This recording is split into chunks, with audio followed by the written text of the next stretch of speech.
नमस्कार दोस्तों। समाधान एक श्रृंखला, ये जो सेशन आपके लिए चलाए जा रहे हैं, इसमें पिछली जो अपनी क्लास हुई थी उसमें अपन ने टेस्ट सीरीज का जो माइनर पेपर 1 और माइनर पेपर जो 2 था, उसके जो कुछ क्वेश्चन थे उनका समाधान किया था। आज की इस क्लास में उसी कड़ी को आगे बढ़ाते हैं और जो माइनर पेपर आपका जो 3 था, माइनर टेस्ट 3, उसमें कुछ क्वेश्चन थे। उन क्वेश्चन जो परीक्षा की दृष्टि से जो महत्वपूर्ण भी हैं, या आप ऐसे देखें कि कुछ प्रश्न थे जो आपको कठिन लग रहे थे, जिनके विषय में कहा गया कि सर इन प्रश्नों को सॉल्व कराओ, तो वे क्वेश्चन लेकर के आज मैं उपस्थित हुआ हूं। सबसे पहले प्रश्न है अपने, ब्रह्मोद्यम इत्यत्र कह प्रत्यय। ये प्रश्न लिखा है, ब्रह्मोद्यम इत्यत्र कह प्रत्यय। अब यहां पर ऑप्शन में दे दिया ण्यत प्रत्यय, क्यप प्रत्यय, यत प्रत्यय और शय प्रत्यय। ण्यत, क्यप, यत और शय। अब हम बात करें इसमें कौन सा प्रत्यय है, तो देखो सबसे पहले तो ब्रह्मोद्यम जो शब्द है, उस ब्रह्मोद्यम शब्द का विच्छेद कर लें तो ये हो जाएगा ब्रह्म धन उद्यम। ब्रह्म धन उद्यम, ये इसका विच्छेद हो गया। अब यहां पर देखो उद्यम की हम बात करें तो उद और यम आ रहा है,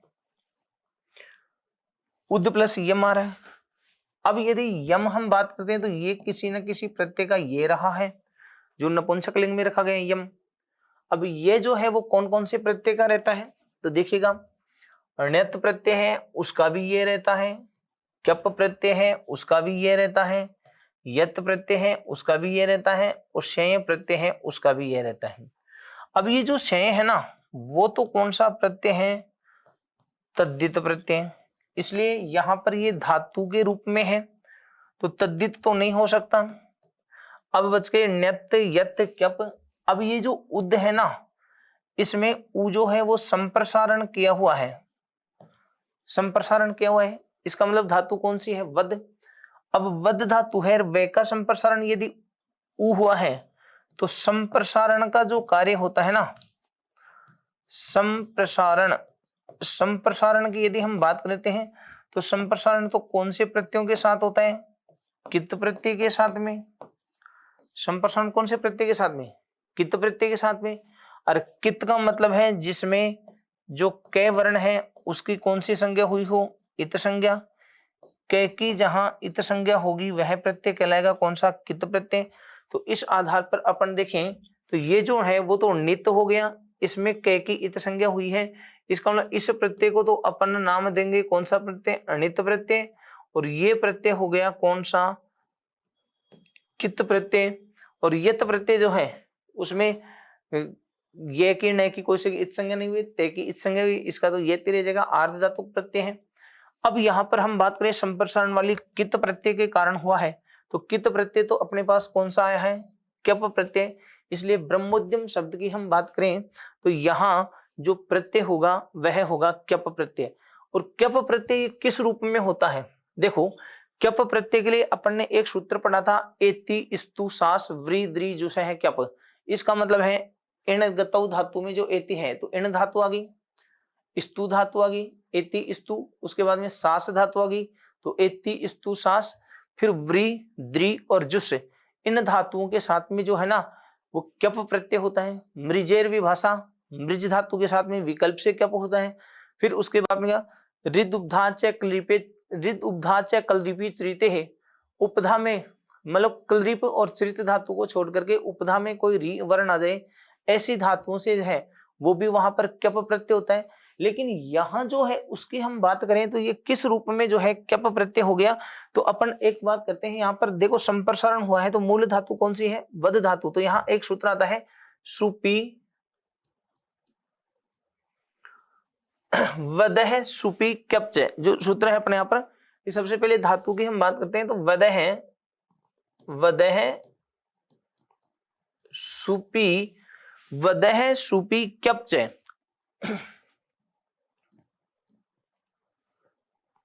क्यपच, ये क्या कहना चाह रहे हैं? देखो, उपसर्ग से रहित, एक चीज ये ध्यान रखना, यदि उपसर्ग से रहित वद धातु हो और उससे पहले कोई सुपी कोई शब्द आ जाए, उससे पहले सुपी कोई शब्द हो, उपसर्ग से रहित हो, वद धातु हो, लेकिन इससे पहले यहां पर कोई भी सुपी का मतलब हो गया सुबंत। सुबंत अगर कोई शब्द है तो आप शब्द रूप भी कह सकते हैं। सुबंत कोई शब्द है तो यहां पर वद धातु से कौन सा प्रत्यय हो जाता है? यत प्रत्यय होता है। वद धातु से प्रत्यय कौन सा हो? यद हो। लेकिन ये क्या कहना चाह रहा है? यत प्रत्यय हो जाए और च और क्यप भी हो जाए। अब यहां पर आप इसको ऐसे समझना कि जैसे इसका रूप अपन ऐसे ले लेंगे, ब्रह्म शब्द है,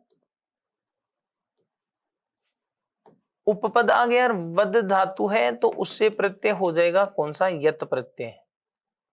एक बार इसको ऐसे समझो, अगर यत प्रत्यय आप करोगे, यत प्रत्यय आप करोगे तो संप्रसारण नहीं होगा, संप्रसारण नहीं होगा तो रूप बन जाएगा ब्रह्म वद्यम।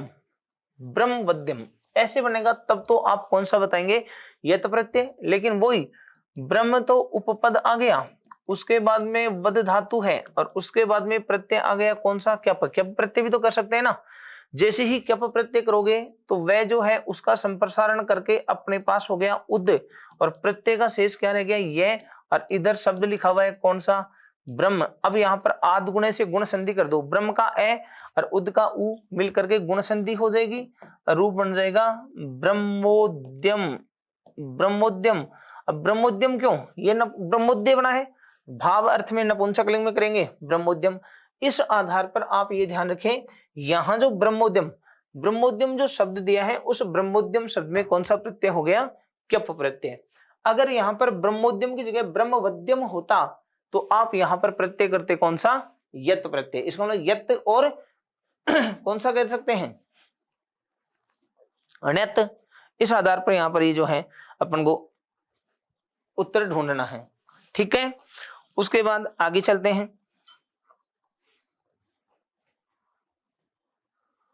उपाध्यायिनी इत्यस्मिन् शब्दे कः प्रत्ययो वर्तते। अब ये स्त्री प्रत्यय का प्रश्न था। उपाध्यायिनी जो है इसमें कौन सा प्रत्यय हुआ है? तो देखिए अपन बात करें पुंयोगादाख्यायाम।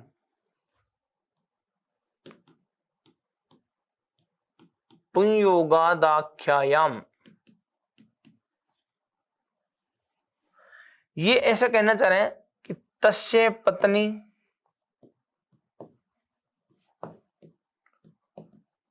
तस्य पुत्री सुता कह दें, तस्य भगिनी, ऐसे कई अर्थ आते हैं। तो यहां पर अपन अर्थ ले रहे हैं कौन सा? तस्य पत्नी, उसकी पत्नी। इस अर्थ में पुंयोगात, पुल्लिंग जो शब्द है, पुंग का मतलब हो गया कौन सा? लिंग।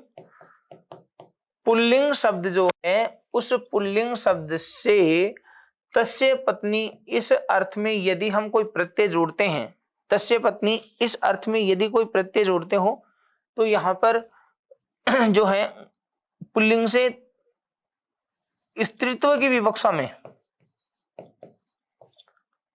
पुल्लिंग से स्त्रीत्व की विवक्षा में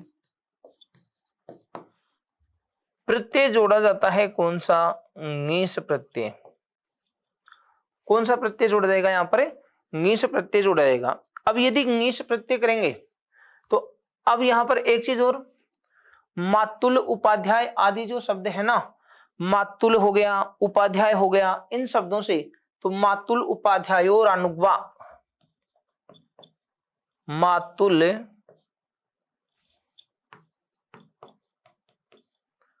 मातुल उपाध्यायो उपाध्याययोः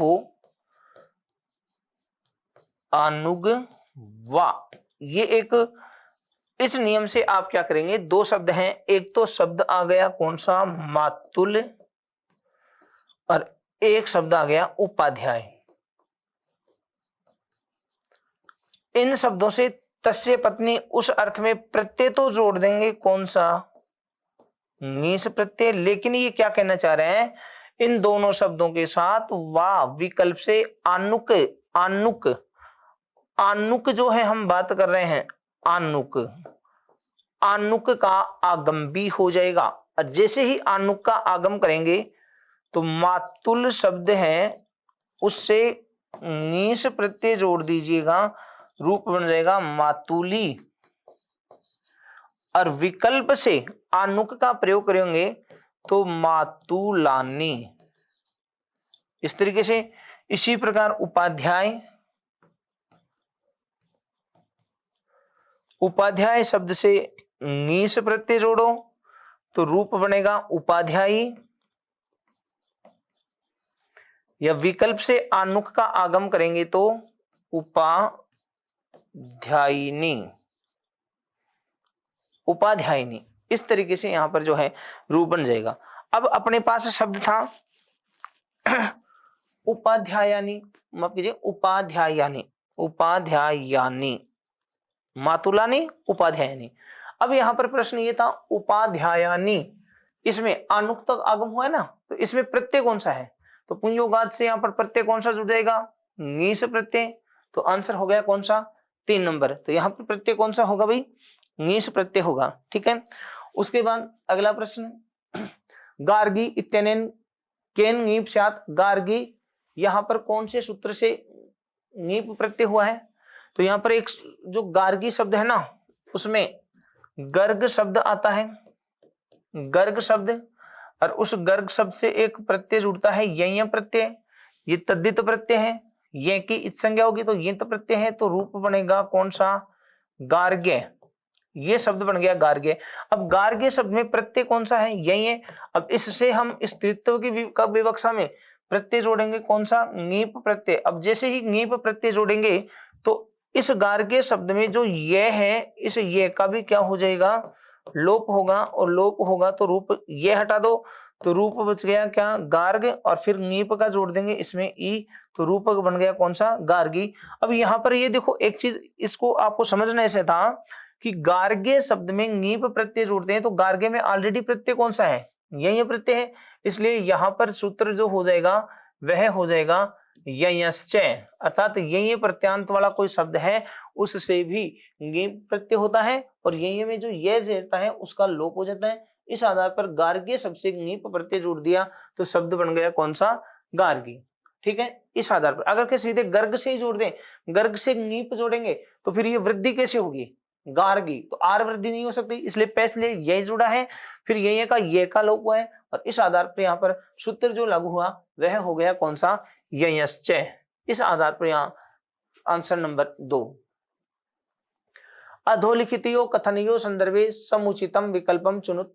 ये जो 2 कथन लिखे हैं, इन 2 कथनों के विषय में समुचितम, सही जो कथन है वो चुनना है। स्त्रीलिंगे भावे 3 स्यात्, सही है, ये सूत्र आता है 3 स्त्रियाम, 3 स्त्रियाम, ये जो सूत्र है वो कहते हैं कि स्त्रीलिंगे भावे 3 स्यात्, बिल्कुल सही है। फिर आए घय अपवादो अयम प्रत्यय, तो यहां पर इस वृत्ति में भी हम ये भी पढ़ते हैं घय अपवादो, इसकी वृत्ति में कि घय अपवादो अयम, अयम, अयम यानी यह कौन, 3 प्रत्यय, घय अपवाद है, घय प्रत्यय का अपवाद भी है, इसका मतलब ये कथन भी सही है और ये कथन भी सही है, दोनों कथन ही सही है। अब इसमें क्या करें, कथनम ख असमीचीनम, ये गलत हो गया, कथनम क असमीचीनम, ये भी गलत है, कथनम क तथा ख उभौ असमीचीनम, नहीं, कथनम क तथा ख उभौ समीचीनम, सही, हाँ दोनों के दोनों ही सही है, तो आंसर हो जाएगा इसमें कौन सा, 4 नंबर, दोनों के दोनों कथन यहाँ पर सही होंगे। ठीक है। उसके बाद आगे वास्तव्य इत्यत्र वृद्धि भवति, वास्तव्य जो शब्द है उसमें वृद्धि कौन से सूत्र से हुई है। अब यहां पर हम बात करें तो वस धातु जो है, वस धातु से हम बात, वस धातु से तव्यत प्रत्यय जोड़ा गया है, यहाँ पर वस धातु है उससे प्रत्यय जुड़ा है कौन सा, तव्यत प्रत्यय, और रूप बना है यहाँ पर वास्तव्य। अब ये कैसे बना है, तो एक सूत्र आता है यहां पर, वशेषतव्यत कर्तृनिश्चय, वशेषतव्यत कर्तृनिश्चय, कर्तृनिश्चय, इसको समझना है। वशेषतव्यत कर्तृनिश्चय, ये क्या कहना चाह रहे हैं, वश धातु है, उस वश धातु से आप जो तव्यत प्रत्यय जोड़ेंगे वो तव्यत प्रत्यय कर्ता के अर्थ में, यदि कर्ता के अर्थ में तव्यत प्रत्यय जोड़ोगे तो ये जो तव्यत प्रत्यय है ये तव्यत प्रत्यय णित च, ये तव्यत प्रत्यय णित के समान कार्य करे, अर्थात इसको णित के समान मानना है। अब णित प्रत्ययों के समान माने ना, तो यहां पर धातु कौन सी दे रखी है, वश धातु, और णित प्रत्ययों के साथ में वृद्धि वाला जो कार्य है उसमें अपन ने ये पढ़ा था, अगर धातु स्वरांत होती है, धातु स्वरांत हो, स्वरांत धातु हो तो अपने पास एक सूत्र आता है अचोयनिति। स्वरांत धातु है उसके लिए तो अचोयनिति सूत्र आता है और ये वृद्धि का कार्य करता है। और यदि नंबर 2 हलंत धातु हो, हलंत धातु हो और उसकी उपधा, उपधा में क्या हो, ए, अगर हलंत धातु और उपधा में ए हो ना तो फिर अपने पास अत उपधाया, अत उपधाया ये सूत्र है वो वृद्धि का कार्य करता है। और ऐसे भिन्न अगर कोई लघु स्वर होता है तो पुगंत लघुपदेश से जो सूत्र है वो गुण कार्य कर देता है। यहां तक अपन ने कौन से प्रत्ययों की बात चल रही है, ये प्रत्यय या तो हो कौन सा, यित प्रत्यय, अथवा प्रत्यय हो कौन सा, णित प्रत्यय। यित अथवा नित दोनों में से कोई सा भी प्रत्यय आ जाए, स्वरांत धातु में अचोयनीति वाला वृद्धि करेगा, और हलंत धातु जो होती है उसकी उपधा में जो ए है वो उस ए की वृद्धि अत उपधाया सूत्र है ये कर देगा। ठीक है, तो अब अपने पास देखिए धातु की ओर चलते हैं। अब धातु है अपने पास कौन सी, वश धातु है। वश धातु है तो हलंत धातु भी है।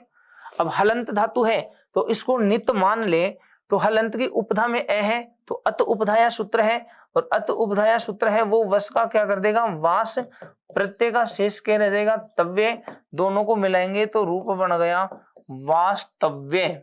अब ये कर्ता के अर्थ में है तो अपन इसको पुल्लिंग में लिखें तो रूप क्या बन गया, वास्तव्य। तो क्या पूछना क्या चाह रहा था, पूछना ये चाह रहा था कि वास्तव्य जो शब्द है उसमें वृद्धि किससे हुई है, तो ये हलंत धातु है, उपधा में ए है तो अत उपधाया वाला सूत्र लागू होगा। अब इसमें देखो अचोयनीति नहीं, ये तो स्वरांत धातु में करता है, अत उपधाया इस सूत्र से वृद्धि हो जाएगी, वृद्धि नहीं भवती प्राप्तेर अभावत, ये भी गलत है। सासी व सिगस नांचे, ये जो सूत्र है सास वस और घस धातु वो तो से का मूर्धन्य से करने का कार्य करता है, इसमें तो सास और वस धातु वाला लागू नहीं होगा, वो तो मूर्धन्य से का कार्य करता है। तो वृद्धि वाली बात है तो इसमें अत उपधाय सूत्र है वो लागू हो जाएगा। ठीक है, अकर्तृ च कारके संज्ञायाम इति सूत्रेण विधीये मानः प्रत्यय कह। अब ये पूछा है अकर्तृ कर्ता से भिन्न, अकर्तृ का मतलब हो गया कर्ता से भिन्न, कारके कर्ता से भिन्न, कारक कारक के अर्थ में, कर्ता से भिन्न कारक के अर्थ में, कारके संज्ञाम कारक की संज्ञा के अर्थ में, कारक के अर्थ में ले, कारक की संज्ञा के अर्थ में कौन सा प्रत्यय होता है, तो यहां पर अपन के अकर्तृ से कारके संज्ञाम इस सूत्र से यहां प्रत्यय होता है कौन सा, घ्यय प्रत्यय होता है। अब ये घ्यय प्रत्यय कैसे होता है, जैसे उदाहरण से समझिएगा। घ्यय प्रत्यय के लिए एक तो सूत्र अपने पास आता है कौन सा, भावे, भाव सूत्र से कौन सा प्रत्यय होता है, घ्यय प्रत्यय। दूसरा है अकर्तृ, अकर्तृ च कारके संज्ञायाम, इससे भी कौन सा प्रत्यय होता है, घ्यय प्रत्यय होता है। लेकिन शर्त है वो जो घ्यय प्रत्यय जोड़ रहे हैं वो कौन से अर्थ में, कौन से कारक के अर्थ में नहीं हो, कर्ता कारक के अर्थ में नहीं होगा। उदाहरण के द्वारा समझा रहा हूं, जैसे एक एग्जांपल लेते हैं, रज्यते रज्यते अनेन इति। अब यहां पर क्या लिखा है? अनेन, इसका मतलब है रज्यते रंगा जाता है, अनेन इसके द्वारा, इति ऐसा, इसका मतलब अनेन शब्द आ रहा है, इसका मतलब जो रजने का साधन, तो इसका मतलब ये कौन सा कारक हो गया? करण कारक। कौन सा कारक हो रहा है? करण कारक। इस अर्थ में अब देखो यहां पर रज्यते अनेन इति, इसमें धातु आ गई कौन सी? रंज धातु। और रंज धातु से हम प्रत्यय जोड़ दें, कौन सा? घय प्रत्यय। और घय प्रत्यय जोड़े तो उपधा में जो अनुनासिक वर्ण है उसका लोप करें, और लोप करने से रज में अत उपधाय से ए की वृद्धि तो क्या होगी? आ। और चजो को घिन्ने तो, चजो को घिन्ने तो सूत्र के अनुसार जय के स्थान पर क्या हो जाएगा? गय। तो रूप बन गया क्या? राग है, रंग है और राग है। तो एक तो रूप तो बन जाता है इसका कौन सा? रंग है, और एक रूप बन गया कौन सा? राग है, जिसका अर्थ होता है रंजन द्रव्य, रंगने का पदार्थ। इस आधार पर अब ये रंगने का पदार्थ है तो वो कौन सा अर्थ आ गया? यहाँ पर करण अर्थ आ गया। तो यहाँ पर रागे शब्द में कौन सा प्रत्यय है? घय प्रत्यय। इस आधार पर अपन ऐसे कह सकते हैं कि कर्ता से भिन्न कारक की संज्ञा के अर्थ में भी कौन सा प्रत्यय हो जाता है? घय प्रत्यय हो जाता है। एक तो भाव अर्थ में घय आता है, और इस अर्थ में भी अपन यहाँ पर जो है वो घय प्रत्यय कर देंगे। तो यहाँ आंसर हो जाएगा कौन सा प्रत्यय होगा? घय प्रत्यय। ठीक है। उसके बाद आगे तमुन तमुन नवलौ कस्मिन अर्थे भवति। तो अपन इसका सूत्र पढ़ते हैं, तुमुन नवलौ, तुमुन नवलौ क्रियायाम क्रियार्थायाम। तो तुमुन नवलौ क्रियार्थायाम क्रियायाम उपपदे भविष्यति अर्थे। भविष्यति, भविष्यति अर्थे, भविष्यति अर्थ में क्रियार्थायाम क्रियायाम उपपदे, क्रियायाम क्रियार्थायाम, क्रियार्था क्रिया के उपपदे होने पर, उपपद में होने पर जो मतलब क्रियार्था क्रिया के उपपद में होने पर जो मुख्य क्रिया होती है उसमें यहां पर अपन प्रत्यय कर, भविष्य अर्थ में कौन सा प्रत्यय कर देंगे? तुमुन। जैसे उदाहरण के द्वारा समझे, पढ़ने के लिए जाता है, वह पढ़ने के लिए जाता है। अब जानना जो क्रिया हो रही है ना, तो ध्यान से सुना, एक क्रिया के लिए जब दूसरी क्रिया की जाती है तो जो क्रिया की जाती है वह तो कहलाती है क्रियार्था क्रिया। क्रिया के लिए की गई क्रिया, तो पढ़ने के लिए जानने की क्रिया हो रही है तो ये तो होगी क्रियार्था क्रिया। और इस क्रियार्था क्रिया के उपपद में अगर कोई क्रिया है तो उस क्रिया के भविष्यत अर्थ में तुमुन और नवुल प्रत्यय का प्रयोग होगा। तो यहाँ पर जो पठ धातु है उसके साथ में अपन तुमुन प्रत्यय कर दें तो रूप बन जाए कौन सा? पठितुम, कि वह पढ़ने के लिए जाता है। तो इस आधार पर ये कहने जा रहा है कि क्रियार्थायाम क्रियायाम उपपदे भविष्यति अर्थे तुमुन नवलौ स्यात् धातु रेतौ स्यात्। इस आधार पर तो यहाँ आंसर हो जाएगा कौन सा?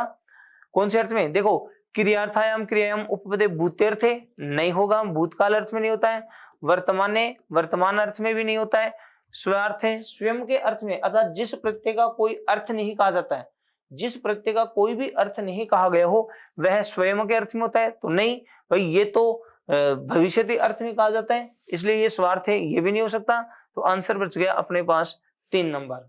ठीक है, अगले प्रश्न की ओर बढ़ते हैं। आभीक्षणे नमुल च इत्यत्र चकारात प्रत्यय भूति। बिल्कुल बहुत ही अच्छा प्रश्न है।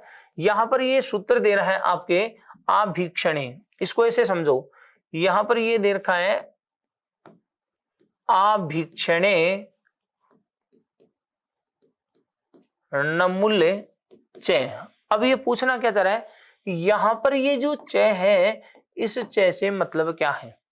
तो पहली बात तो अपन ये सुने, आभीक्षणे होता है ना, आभीक्षणे का मतलब होता है बारंबारता, पुनः पुनः, पौने पुनः, अर्थात बार बार यदि कोई कार्य हो तो क्रिया की पौने पुनः, इसको मतलब नित्य वीप्सयो, आप ऐसे भी कह सकते हैं नित्य वीप्सयो हो, मतलब वीप्सा के अर्थ में। और वीप्सा का मतलब वही है पुनरावर्ती। मतलब एक ही क्रिया कितनी बार आ जाए, विपसर्ग मतलब कितनी बार आए, वो 2 बार आए। अब 2 बार आने के अर्थ में एक तो नमूल प्रत्यय होता है और एक इस च का मतलब है नमूल के साथ साथ में एक प्रत्यय और भी होता है, कौन सा, त्वा प्रत्यय। जैसे अपन ऐसे करें, स्मारम स्मारम। अब यहां तो क्या करेंगे, स्मृ धातु है, स्मृ धातु से नमुल नमुल प्रत्यय जुड़ता है और नमुल का शेष रहता है क्या, अम। लेकी हलंत्यम से इत संज्ञा, उ की उपदेश से अज अनुनासिक इत से इत संज्ञा और न की चूटू से इत संज्ञा, शेष बच गया अम। अब ये नित्य प्रत्यय है, कौन सा प्रत्यय है, नित्य। नित्य होने से री की वृद्धि होगी आर, तो रू बन गया स्मार। और जब आभीक्षणे पुनः पुनः की बात आएगी तो ये वीपसा में आएगा, पुनरावृत्ति 2 बार आएगी तो स्मारम स्मारम। अब यहाँ पर च का मतलब क्या है, त्वा प्रत्यय, तो हम इसको ऐसे भी लिख सकते हैं, स्मृत्वा स्मृत्वा। तो नमुल भी होगा और आभीक्षणे अर्थ में बारंबारता के अर्थ में त्वा प्रत्यय भी होगा। तो यहाँ पर नमूल तो दे ही रखा है, अब सूत्र में यहाँ पर च का प्रयोग कर दिया, तो इस च का मतलब कौन सा प्रत्यय हो गया, त्वा प्रत्यय। आंसर हो जाएगा इसमें 2 नंबर। ठीक है, आगे वाला प्रश्न, अधोलिखितयो कथनयो संदर्भे समुचितम विकल्पम चिनुत। नीचे 2 कथन लिखे हैं और उन 2 कथनों में जो सही कथन कौन सा है, समुचित विकल्प, जो सही विकल्प है वो चुनो। तो पहले तो हमें कथनों को पढ़ना है, 2 कथन कौन कौन से हैं, और फिर उसके बाद में जो है समुचित कथन कौन सा है वह चुनेंगे। नपुंसक लिंगे भावे धातुर ल्युट भृत्यो भवति। तो अपने पास एक सूत्र आता है ल्युट च। यहां जो सूत्र है अपन ऐसे कहते हैं ल्युट च। ये क्या कर रहे हैं, भावे नपुंसक लिंगे भावे धातु ल्युट प्रत्यो भवति। तो इसका मतलब ये कथन तो सही है। फिर करणे अधिकरणे चे कारके धातु ल्युट प्रत्यय। तो आगे एक सूत्र आता है करणाधिकरणयोश्च। देखो एक तो ये कौन से अर्थ में आ गया, भावे भाव अर्थ में आ रहा है नपुंसक लिंग में। फिर उसके बाद में आता है करणाधिकरण कर्णाधिकरणयोश्च, अर्थात यहां पर क्या है कि भाव के अलावा ये जो ल्युट प्रत्यय है वो कर्ण और अधिकरण इन अर्थों में भी आता है। कर्ण और अधिकरण, जैसे उदाहरण के द्वारा समझा रहा हूं मैं,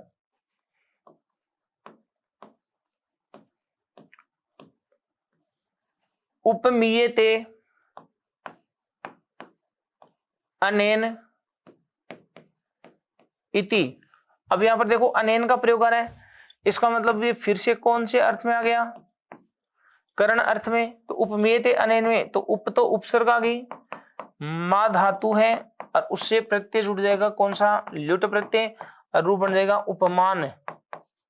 अब ल्युट प्रत्यय वाले नपुंसक लिंग में होते हैं तो अपन शब्द बनाएंगे उपमानम।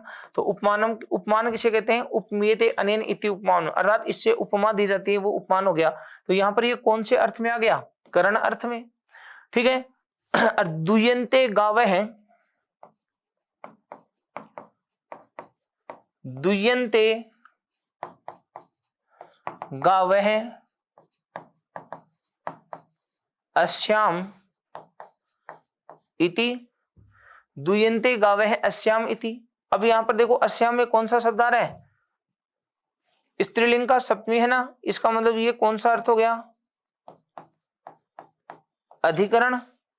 अधिकरण में अब यह पर जैसे दुयंते गावः, तो गो ये तो उपपद हो गया, दुहे धातु है,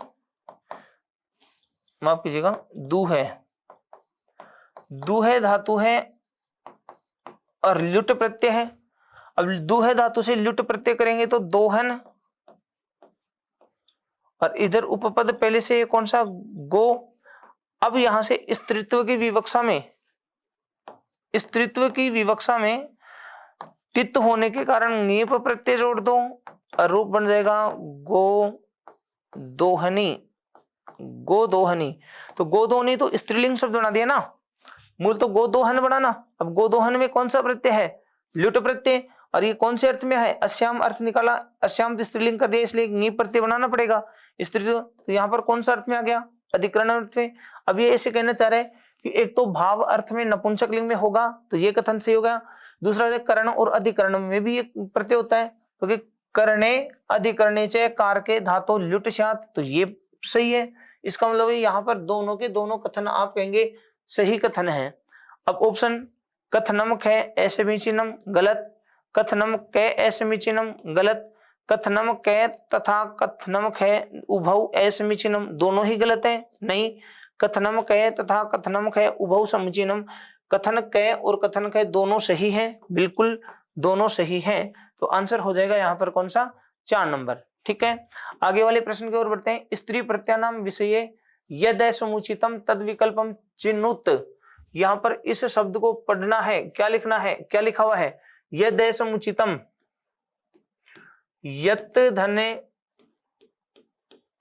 असमुचितम, जो असमुचित है उसको चुनो। वैसे इस प्रश्न में इस ऑप्शनों के आधार पर इस प्रश्न को स्टार दिया जाना चाहे। अगर यहां पर यद समुचितम की बजाय यत समुचितम, यत समुचितम ऐसे होना चाहिए था ये प्रश्न, यद समुचितम की बजाय यत समुचितम ये होना चाहिए था। अब देखो कुमारी जो है, कुमारी शब्द में टाप प्रत्यय नहीं, गलत है। इसका तो ये बनता है कुमार प्लस ङीप, ये होना चाहिए था। इसका मतलब एक तो ये भी गलत हो गया। त्रिलोकी, त्रिलोक, त्रिलोक प्लस ङीप, इसमें ये होना चाहिए था, तो ङीप सही है। देवी, देवट, देवट प्लस ङीप, इससे बनता है देवी, तो ङीस ये गलत हो गया। और पचंती, पचत प्लस ङीप, इससे रू बनता है पचंती, नुम का आगम हो जाता है, तो पचंती में ङीस ये भी गलत हो गया। इसका मतलब है 3 गलत हैं और 1 सही है। अब आपके प्रश्न में क्या कहा कि यद समुचितम, तो असमुचित तो इसमें भाई 3 हो गए। इसका मतलब इस प्रश्न को स्टार दिया जाना चाहिए था। यहां पर सही प्रश्न क्या बनता, यद समुचित की जगह यत समुचितम, जो सही है वो बताओ।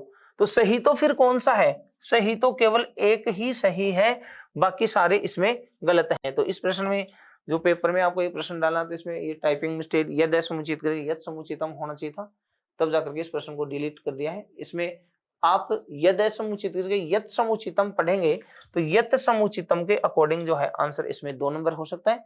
बाकी अपन को पता चल गया कौन से में क्या होगा। ये चारों के चारों जो उदाहरण हैं वो ङीप प्रत्यय के ही हैं, तो 3 में तो गलत दे रखा है, 1 में सही दे रखा है, समुचित तो होना चाहिए था। ठीक है, समझ गए होंगे इस प्रश्न को। आगे चलते हैं। तलुनी इत्यत्र कै प्रत्यय, तलुनी जो शब्द है उसमें कौन सा प्रत्यय है, तो देखिए अपन बात करते हैं नय प्रत्यय आता है, स्नेय प्रत्यय आता है, इकक प्रत्यय आता है। इसी प्रकार तरुण, तरुण शब्द है, तलुन शब्द है, ये तो प्रत्यय है। ये तो क्या है यहाँ पर, ये तो हो गए प्रत्यय। तलुन, तरुण ये है शब्द, इनसे स्त्रीत्व की विवक्षा में प्रत्यय जुड़ता है ङीप प्रत्यय। तो जैसे अपन बात करें तलुन शब्द है, इस तलुन शब्द से जैसे हम बात करें तो तलुन शब्द से स्त्री अर्थ में रूप बन जाएगा कौन सा, तलुन प्लस ङीप, तो रूप बनेगा तलुनी। और तरुण प्लस ङीप, तो रूप बन जाएगा कौन सा, तरुणी। इस तरीके से तो तलुनी प्रत्यय है, तलुनी शब्द है उसमें प्रत्यय कौन सा है, ङीप प्रत्यय है, तो तलुनी में प्रत्यय हो जाएगा कौन सा, ङीप प्रत्यय। ठीक है, इस आधार पर है। आगे वाला प्रश्न है निष्ठा अपेक्षया पूर्वस्य धातोर्दस्य किम भवति, निष्ठा अपेक्षया, निष्ठा की अपेक्षा से, कहने का मतलब है निष्ठा प्रत्यय करने पर। अब निष्ठा प्रत्यय कौन कौन से, तय तवतु निष्ठा, तय तवतु निष्ठा। इसका मतलब है एक तो तय प्रत्यय हो गया और एक हो गया कौन सा, तवतु प्रत्यय। इन दोनों प्रत्ययों की कौन सी संज्ञा होती है, निष्ठा संज्ञा। अतः ये जो प्रत्यय हैं निष्ठा संज्ञक प्रत्यय कहलाते हैं।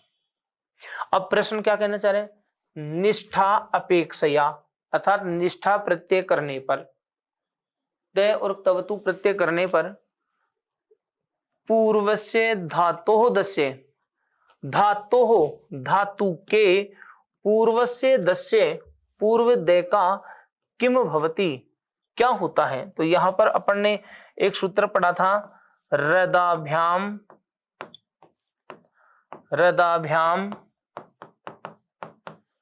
निष्ठा तो न पूर्वस्य च दह, रदाभ्याम निष्ठा तो न पूर्वस्य च दह। रदाभ्याम र या दे से अंत होने वाली धातु हो और उसके बाद में निष्ठा प्रत्यय तय या तवतु निष्ठा प्रत्यय कर दिया जाए तो निष्ठा तय न, ये जो निष्ठा में जो तय शेष रहता है, यहाँ जो तवतु शेष रहता है, उसके स्थान पर न हो जाए। च और पूर्वस्य दय, पहले जो दय है उस दय का भी क्या हो जाए, न हो जाए, ये से कहना चाह रहा है। तो धातुर दय से किम भवति, धातु के दय का क्या हो जाए, न का मतलब है नत्वम। तो यहां आंसर हो जाएगा कौन सा, 2 नंबर। जैसे उदाहरण से समझो, अपने पास धातु आ गई भिद धातु, और भिद धातु से अपन ने निष्ठा प्रत्यय जोड़ दिया, निष्ठा के शेष क्या रहेगा, तय। तो यहां पर रूप बन गया भिद, और फिर भिद धातु से प्रत्यय का क्या रहे, तैयार है। अब ये वाला नियम लागू करो, धातु के अंत में दय है तो पूर्व से दय न, पहले जो दय है उस दय का न हो जाए, और निष्ठा तय न, और निष्ठा का जो तय है उसका भी क्या हो जाए, न। इस रूप में रूप बन गया भिन्न। पुल्लिंग में कर देंगे तो भिन्न है, स्त्रीलिंग में टाप प्रत्यय जोड़ करके भिन्ना, और नपुंसक लिंग में क्या हो जाएगा, भिन्नम। तो इस आधार पर ये कहना ये चाह रहा था कि धातु में जो पहले दय आ रहा है उस दय का क्या होगा, तो दय का तो क्या हो जाएगा, नत्वम, नत्व कार्य हो जाएगा। इसीलिए रूप बन गया भिन्न है, छिन्न है, प्रछन्न है, ऐसे रूप इसी से बनते हैं। ठीक है, आगे वाला प्रश्न था, प्रत्यय दृष्टिया सुमेलितम विकल्पम चुनुत। प्रत्यय की दृष्टि से जो सही विकल्प है उस सही विकल्प को चुनो। ग्लेयम, सक्यम, तक्यम, यत। तो ये धातु है ग्लई धातु, तो अचो यत सूत्र है, तो उसे यत प्रत्यय जोड़ देंगे तो ग्लई धातु से यत प्रत्यय जुड़ गया। सकी सहोश्चय, सक धातु है उससे यत प्रत्यय जुड़ गया। तकी चति यति, तो तक धातु है उससे भी कौन सा प्रत्यय जुड़ जाएगा, यत प्रत्यय। इसका मतलब ये तो सही है। वृत्यम, खेयम, कृत्यम, व्री धातु है उससे क्यप प्रत्यय जोड़ दो। रस्व से पीति कृति तुक, उससे तुक का आगम होकर के वृत्ति बन जाएगा। खेयम ईच खन है, खन धातु जो है उस खन धातु से विकल्प, खन धातु से क्यप प्रत्यय जोड़ देंगे, तो क्यप प्रत्यय जोड़ेंगे ना, तो यहाँ पर क्या है, खन धातु में जो न है उसका ई बन जाएगा। ठीक है, और जैसे ही ई करेंगे तो रूप बन जाएगा खेयम। और इस प्रकार कृत्यम, क्री वृषोर क्यप, क्री धातु है और वृष धातु है, उनसे भी विकल्प से कौन सा प्रत्यय जुड़ जाता है, क्यप प्रत्यय जुड़ जाता है। और फिर वही रस्व से पिति कृति तुक, इसके अनुसार जो है वो तुक का आगम हो जाएगा। तो व्री प्लस क्यप, खन प्लस क्यप और क्री प्लस क्यप, इसका मतलब यहाँ पर कौन सा प्रत्यय दे रखा है, यत प्रत्यय। इसका मतलब है ये गलत हो गया। आगे चलो, दृश्यम, वृत्यम, वृद्ध्यम, यहां पर न्यत प्रत्यय दे रखा है। तो देखो दृश्य रिदुब्धाच क्लिपे चृति, दृश्य धातु है, उस दृश्य उपधा में रिया गया ना, उपधा में रिया था, यहाँ पर प्रत्यय हो जाएगा कौन सा, क्यप प्रत्यय। वही व्री से तो क्यप है, और वृद्ध्यम वृद्ध धातु है, उपधा में रिया है, यहाँ पर भी प्रत्यय जुड़ जाएगा, कौन सा, क्यप प्रत्यय। इसका मतलब यहाँ क्यप प्रत्यय की बात चल रही है तो न्यत, तो ये भी गलत हो गया। विसृज्य, विगण्य और विरम्य, यहाँ पर वी उपसर्ग है, उसके बाद में सृज धातु है और प्रत्यय है ल्यप प्रत्यय। विसृज ल्यप, वि गण और ल्यप और वि रम्य ल्यप। तो यहाँ पर तीनों उदाहरणों में कौन सा प्रत्यय है, ल्यप प्रत्यय। तो यहाँ क्यप दे रखा है, ये गलत हो गया, ये गलत हो गया, ये गलत हो गया। तो आंसर हो जाएगा इसमें कौन सा, 1 नंबर। सुमेलित तो ये ही है, तो इसमें आंसर होगा आपके 1 नंबर हो जाएगा। ठीक है भाई, आगे वाले प्रश्न की ओर बढ़ते हैं। प्रत्यय दृष्टया असंगतम विकल्पम अस्ति, प्रत्यय की दृष्टि से असंगत, गलत, असंगत विकल्प कौन सा है, पचतीतराम, प्रशस्य तरह है, आड्य तरह है। ये तो सही है भाई। यहां पर धातुओं के साथ में आम प्रत्यय और जुड़ जाए, पचतीतराम, फिर प्रशस्य तरह है, आड्य तरह है, तरप प्रत्यय, ये सही है। यावान तावान कियान यद तद एतेभ्य परिमाणे वतुप, और इदम और कियम सबसे परिमाण अर्थ में वतुप प्रत्यय होगा, ये भी सही है। यतः ततः परतः कत, ये गलत है। यहाँ पर पंचम्यास तसिल, पंचम्यास तसिल सूत्र है और इससे यहां पर प्रत्यय होना चाहिए था कौन सा, तसिल प्रत्यय, ये तसिल प्रत्यय है। जबकि यहाँ पर यावान में यद प्लस वतुप से यावत बन गया, यावत का पुल्लिंग कर दिया यावान। तद प्लस वतुप से तावत बन गया, तावत का पुल्लिंग में हो गया तावान। किम प्लस वतुप से कियत हो गया और कियत से बन गया कियान। इसी प्रकार इदम प्लस वतुप से बन जाए इयत इयान, तो ये वतुप सही है, ये तरफ सही है। ककुतमान, किमवान, सम्मान, ये है ककुत शब्द है, ककुत से बन गया ककुतमान, किम शब्द से बन गया किमवान, सम शब्द से बन गया समवान। इसका मतलब माद उपधाया मतोव, ये वादिव्य सूत्र था, उसके अनुसार किमवान सम्मान तो मतुप प्रत्यय है, ककुतमान में मतु प्रत्यय। इसका मतलब ये हो गया कि ये तद्धित प्रत्यय है, तो ये भी सही है। अब पूछा था क्या गलत, तो ये संगत है, ये संगत है, ये संगत है, ये असंगत है, क्योंकि यहाँ प्रत्यय कौन सा होना चाहिए था, तसिल प्रत्यय होता है। यद शब्द से तसिल जोड़ेंगे तो यत है, तद शब्द से तसिल जोड़ेंगे तो तत है, पर शब्द से तसिल जोड़ दिया तो परत है। इसका मतलब आंसर है यहाँ पर 3 नंबर। आगे बढ़ते हैं। निम्नांकितेषु युग्मेषु असमीचीनम युग्मम विचुनत, फिर से असमीचीन पूछा है। देखो प्रश्नों को ऐसे ध्यान रखें, समीचीन पूछा है कि असमीचीन, संगत है कि असंगत है, उचित है कि अनुचित है, सत्य असत्य, अस्ति नास्ति, उपयुक्तम अनुपयुक्तम, इन चीजों को विशेष ध्यान से देख करके फिर आंसर चुनिए ना।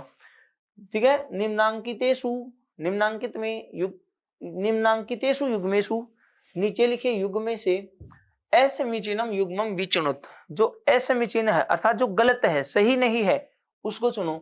कृत्वा से अधिकृत्य, यहाँ पर देखो क्री धातु है और उस क्री धातु से क्त्वा प्रत्यय जोड़ दिया तो रूप बन गया कृत्वा, सही है। लेकिन अब क्या, यदि इस क्री धातु से पहले जैसे अधि उपसर्ग जोड़ दिया और फिर अधि के बाद में क्री है और फिर अगर हम क्त्वा प्रत्यय जोड़ दें तो अपन ने कहा था समासे अनय पूर्वेक तोल्यप, समास हो रहा हूं या धातु से पूर्व कोई उपसर्ग आ जाए तो जो क्त्वा प्रत्यय है उस क्त्वा प्रत्यय के स्थान पर आदेश हो जाएगा कौन सा, ल्यप प्रत्यय। और ल्यप प्रत्यय करेंगे तो फिर रस्व से पीति कृति तुक के अनुसार तुक का आगम हो जाएगा और रूप बन जाएगा अधिकृत्य। तो कृत्वा से पहले अधि उपसर्ग जोड़ दिया तो अधिकृत्य बन जाएगा, बिल्कुल सही है, समीचीन नहीं। तो कृष्टवा से आकृष्य, देखो कृष धातु है, कृष धातु से क्त्वा प्रत्यय जोड़ा तो वृष्ज भ्रज सृज मृज यजराज बजार शाम सह सूत्र था, उसके अनुसार ये जो सह है तो क्त्वा के स्थान पर अपन बात करें स्टूना स्टूना स्टू जो सूत्र है उसके द्वारा स्टुत्व संधि कर दो तो रूप बन जाएगा कृष्टवा। अब क्या कहना चाह रहे हैं, इस कृष धातु से पहले यहां उपसर्ग जोड़ दिया आ, प्लस कृष प्लस कत्वा की जगह आदेश हो गया कौन, लेप, डायरेक्ट लेप लिख लो। तो यहाँ रूप बन जाएगा आकृष्य। इसका मतलब है ये भी सही है, आकृष्य भी सही है भाई। फिर है कीर्त्वा विकीर्य। यहां पर सुनो, क्री धातु है उससे त्वा प्रत्यय जोड़ेंगे तो रूप बन गया कृत्वा। अब ये क्या कहना चाह रहे हैं, वी उपसर्ग जोड़ दो, वी उपसर्ग जोड़ दें और क्री धातु के साथ में लेप प्रत्यय कर दें। तो लेप प्रत्यय करेंगे तो वी क्री और ये, तो रूप क्या बनना चाहिए था, विक्रिय। और यहां पर क्या दे रखा है, विकीर्य। इसका मतलब ये गलत हो गया। विकीर्य तो कैसे बनता, वी उपसर्ग है और दीर्घ ऋकारांत धातु है और उससे आप लेप प्रत्यय करते हैं तो रिद धातु उरण रप्रय हलीच। ये नियम लग करके दीर्घ री के स्थान पर क्या आदेश हो जाता है, ईर, तब रूप बनता वी कीर और ये विकीर्य। तो विकीर्य में तो धातु ये होनी चाहिए थी क्री धातु, जबकि आपके यहाँ पर धातु थी कौन सी, क्री धातु। तो क्री धातु से तो क्या बनना चाहिए था, विक्रिय बनना चाहिए था, और यहाँ पर दे दिया विक्रिय। इसका मतलब ये गलत है। क्रांतवार संक्रम्य, सही बात है। यहाँ पर क्रम धातु है और क्रम धातु से त्वा प्रत्यय जोड़ा है, और त्वा प्रत्यय जोड़ दिया तो उपधा में दीर्घ कर दो और निश्चय पदांत से झली सूत्र के अनुसार अनुस्वार हो जाएगा, और अनुस्वार से यही प्रसवर्ण है। इन सब के आधार पर रूप बन गए यहाँ पर क्रांतवा। अब इससे पहले सम उपसर्ग जोड़ दें, सम प्लस क्रम उपसर्ग आते कत्वा के स्थान पर आदेश आ गया कौन, लप। तो यहां पर फिर से वो अनुस्वार संधि और रूप बन गया संक्रम्य, ये बन जाएगा। तो संक्रम्य सही है। इसका मतलब आपको क्या पूछा था, असमीचीन पूछा था, तो ये भी सही है, ये भी सही है, ये भी सही है, ये वाला गलत हो गया। तो आंसर हो जाएगा अपने यहां पर कौन सा, 3 नंबर। ठीक है भाई, आगे चले। अधोलिखितयो कथनयो संदर्भे समुचितम विकल्पम चिनुत। इस बार आपको समुचित विकल्प पूछा है, सही विकल्प पूछा है। उगिदंतात प्रातिपदिकात स्त्रियाम नीस प्रत्ययो भवति। उगितश्च सूत्र आता है एक,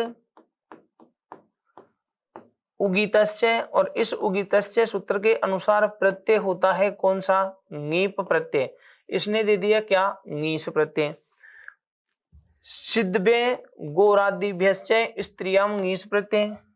तो इसके लिए सूत्र आता है सिद्ध गोरादिभ्यश्च, सिद्ध गोरादिभ्यश्च। इस सूत्र से प्रत्यय होता है कौन सा, नीस प्रत्यय, और यहां पर नीस ही दिया है। इसका मतलब ये हो गया। अब हम इसका उत्तर निकालते हैं, इससे प्रत्यय हो जाएगा कौन सा, नीस प्रत्यय। अब ये क्या कहना चाह रहे हैं, दोनों कथनों को पढ़ते हैं अपन। ये कह रहे हैं उगित अंताद, उक इत अंतात, उगित अंताद प्रातिपदिकात स्त्रियाम नीस प्रत्यय भवति। उगितश्च सूत्र के अनुसार क्या नीस प्रत्यय होता है, क्या नहीं होता, नीप प्रत्यय होता है। इसका मतलब ये कथन गलत है। और सिद्ध गोरादिवेश से सूत्र के अनुसार नीस प्रत्यय होता है, तो सिद्धवेर गोरादिवेश से स्त्रियाम नीस प्रत्यय होती है, ये कथन सही है। तो कथन क तो है गलत और कथन ख जो है वो है इसमें सही। तो समुचित विकल्प कौन सा चुनेंगे, कथनम ख असमीचीनम। कथन ख असमीचीन है क्या, नहीं, ये गलत हो गया। कथनम क असमीचीनम, कथन क है वो गलत है, ये सही है। कथनम क तथा ख उभौ असमीचीनम, दोनों ही गलत है, नहीं। और कथनम क तथा ख उभौ समीचीनम, दोनों ही सही है, नहीं। ना तो दोनों सही है ना दोनों गलत हैं, एक सही एक गलत। तो सही कौन सा है, सही कौन सा है, ख सही है, तो ख के साथ ऐसे में चिन्ह दे दिया तो गलत हो गया, और क गलत है तो ऐसे में चिन्ह सही है। आंसर हो गया इसमें 2 नंबर। ठीक है, आगे। पचंती इति रूपे स्त्री प्रत्यार्थम सूत्रम स्यात्। ये लो अपने पास आ गया, पचंती शब्द है, पच धातु है। सुनो देखो यहां पर पहले तो अपन ऐसे पढ़ते हैं इसको, पचत शब्द है, पचत। और इस पचत शब्द से स्त्रीत्व की विवक्षा में प्रत्यय जुड़ गया नीप प्रत्यय। धातु में नुम का आगम होकर के रूप बन जाएगा पचंती। ये नुम का आगम हुआ है, पचंती शब्द बना। इसका मतलब है इस शब्द से अपन ने प्रत्यय जोड़ा है, कौन सा? नीप प्रत्यय। तो ये पूछना चाह रहा है कि ये जो नीप प्रत्यय जोड़े हैं उस नीप प्रत्यय के लिए सूत्र कौन सा होगा? स्त्रियाम ययश्च इतो मनुष्य जाते उगितश्च। अब देखो सबसे पहले तो अपन बात करें पचत। पचत शब्द जो है वो पच धातु में कौन सा प्रत्यय है?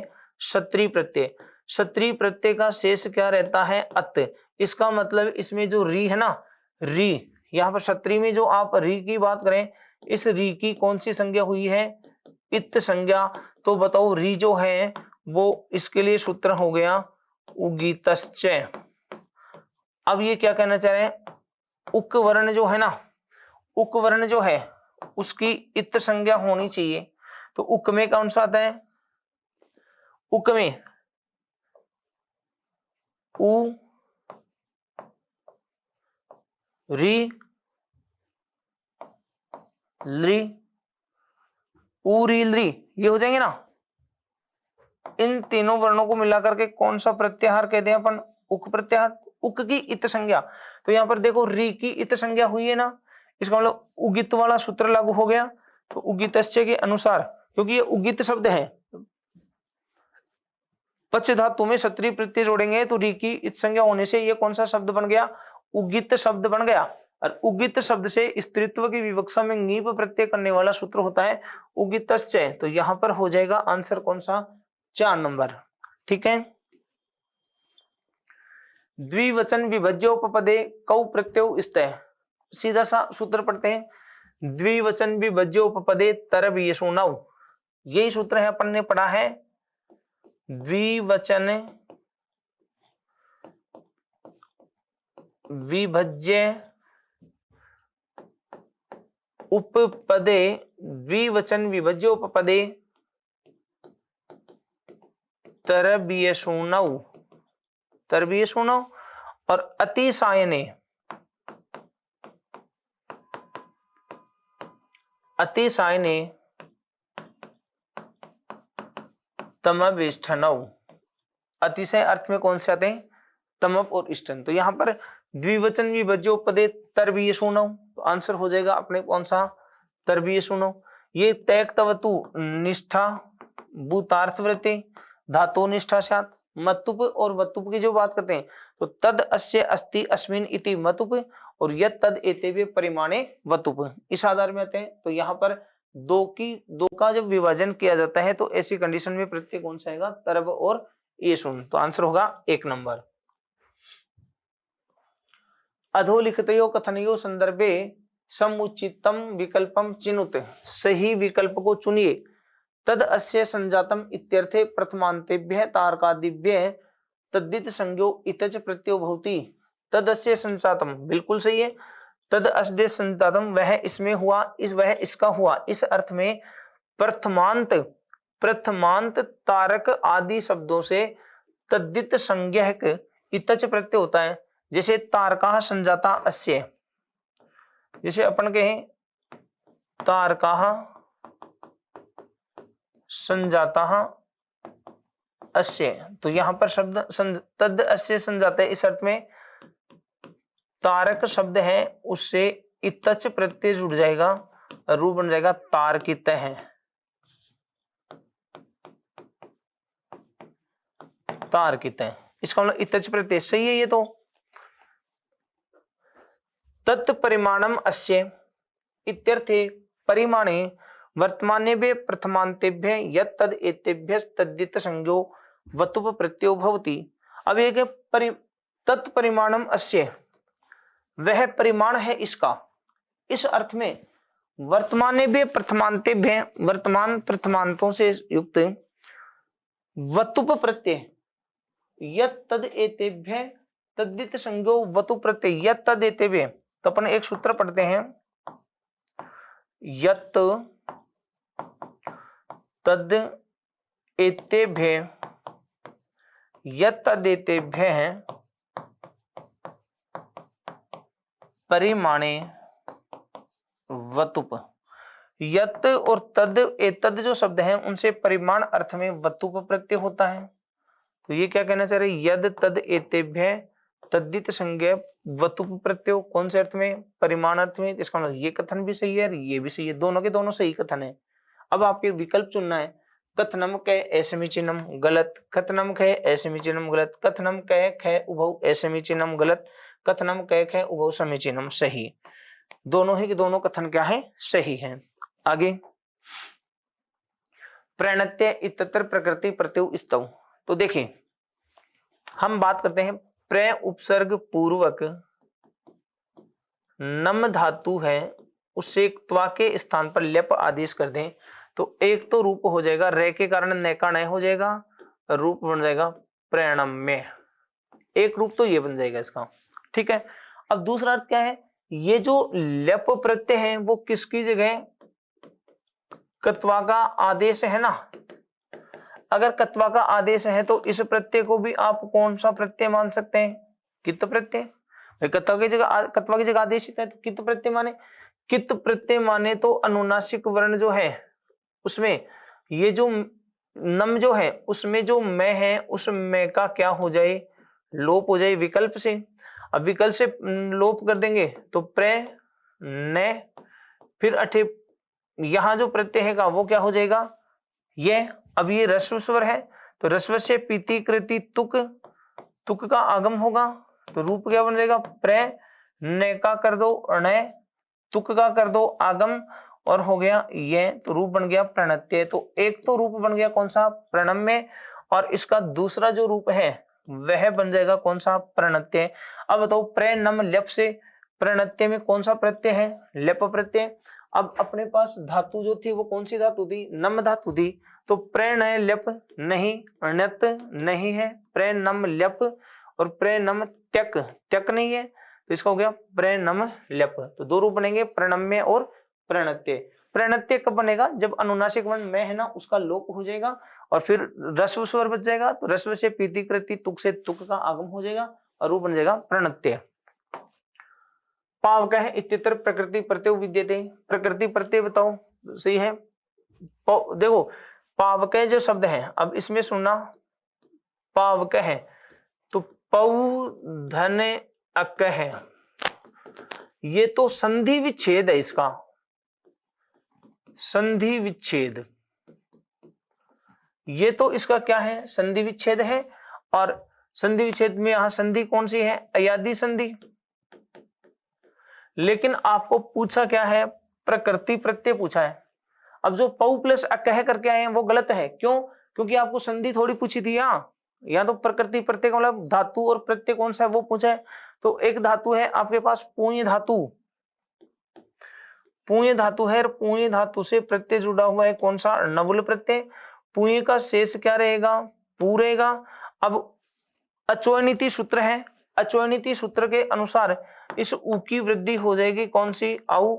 यहाँ प्रत्यय का शेष रहता है वो और युवोर अनाकौ, युवोर अनाकौ जो सूत्र है उसके स्थान पर वु के स्थान पर हो जाएगा क्या? अक। अब जाकर के अयादि संधि हो जाएगी और रूप बनेगा पावक। अब पुल्लिंग में कर्तार्थ में कर देंगे तो पावक है। तो ये तो है इसका प्रकृति प्रत्यय और ये है इसका संधि विच्छेद। अब आपसे पूछा था प्रकृति प्रत्यय, तो पौ अक गलत, पाठक पुण्य नवुल और पौ ढक गलत। तो आंसर हो गया इसमें कौन सा? 3 नंबर।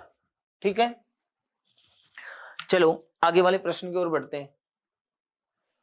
ये लो प्रश्न है कस्मिन पदे ङीस प्रत्यय वर्तते। किस पद में ङीस प्रत्यय है ये बताना है अपन को। देखो ब्राह्मण शब्द है और ब्राह्मण शब्द से प्रत्यय जुड़ता है ङीन प्रत्यय, इससे बनता है ब्राह्मणी। द्विमूर्ध, द्विमूर्ध शब्द है उससे प्रत्यय जुड़ जाएगा ङीस प्रत्यय। क्यों? मूर्धन शब्द है ना, द्विमूर्धन, तो उसमें समासांत स प्रत्यय होता है। यहां पर जो शब्द है द्विमूर्ध तो यहां स समासांत प्रत्यय है और स समासांत है तो इसमें स की इत संज्ञा होगी। फिर सिद्ध, सिद्ध होने के कारण, ये सिद्ध होने के कारण सिद्ध गोरादिभ्यश्च, इस सूत्र के अनुसार ङीस प्रत्यय हो जाएगा। तरुणी, अभी थोड़ी देर पहले पढ़ा था, तरुण शब्द है उससे स्त्रीत्व की विवक्षा में कौन सा प्रत्यय होगा, ङीप प्रत्यय। और नेत्री की हम बात करते हैं, नेत्री, तो नेत्री शब्द है और ऋण्यभ्यो ङीप सूत्र से ङीप प्रत्यय जुड़ जाएगा और रूप बन जाएगा नेत्री। अब आपको ये पूछा इसमें कौन से में ङीस प्रत्यय है, तो द्विमूर्धि, ये जो उदाहरण है इसमें अपने ङीस प्रत्यय है। क्यों, तो देखो इसको ऐसे समझ लो, द्वौ मूर्धानौ यस्य से, द्विऔ मूर्धन औ, ये अलौकिक विग्रह कर दिया। समास करेंगे तो हो गया द्वि मूर्धन। अब यहां समासांत प्रत्यय जुड़ जाएगा से में जो है से की इत संज्ञा होकर के शेष बच जाएगा अशेष। अशेष करेंगे तो यहाँ पर नस्तदित से मतलब अन्न भाग जो है, टी भाग जो है अन्न, उसका लोप और टी भाग का लोप करने पर रूप बन गया द्विमूर्ध। अब यहाँ पर ये से की इत संज्ञा, इसमें से की इत संज्ञा, इसलिए ये शब्द कहलाएगा कौन सा, सित। इसलिए द्विमूर्ध शब्द है ना, ये कौन सा है, सिद्ध है। तब यहाँ पर शुद्ध अपने पास लागू हो गया था, सिद्ध गोरादिभ्यो, सिद्ध गोरादिभ्यश्च, ये सूत्र आपने जो पढ़ा था, तो सिद्ध शब्द होने के कारण, सिद्ध शब्द होने के कारण इनसे स्त्रीत्व की विवक्षा में कौन सा प्रत्यय जुड़ जाएगा, ङीस प्रत्यय। और ङीस प्रत्यय जुड़ देंगे तो रूप बन जाएगा कौन सा, द्विमूर्धि। तो द्विमूर्धि में है प्रत्यय ङीस प्रत्यय, इसलिए आंसर इसमें 2 नंबर। अधोलिखितयो कथनयो संदर्भे समुचितम विकल्पम चुनो, जो नीचे लिखे कथन जो है उनमें समुचित विकल्प चुनो। अदंताद द्विगो स्त्रियांग ङीप प्रत्यय हो भवति, अदंताद द्विगो, अत अंताद, ऐसे अंत होने वाले, है ना, तो अपन ऐसे के अकारांतोत्तर पद,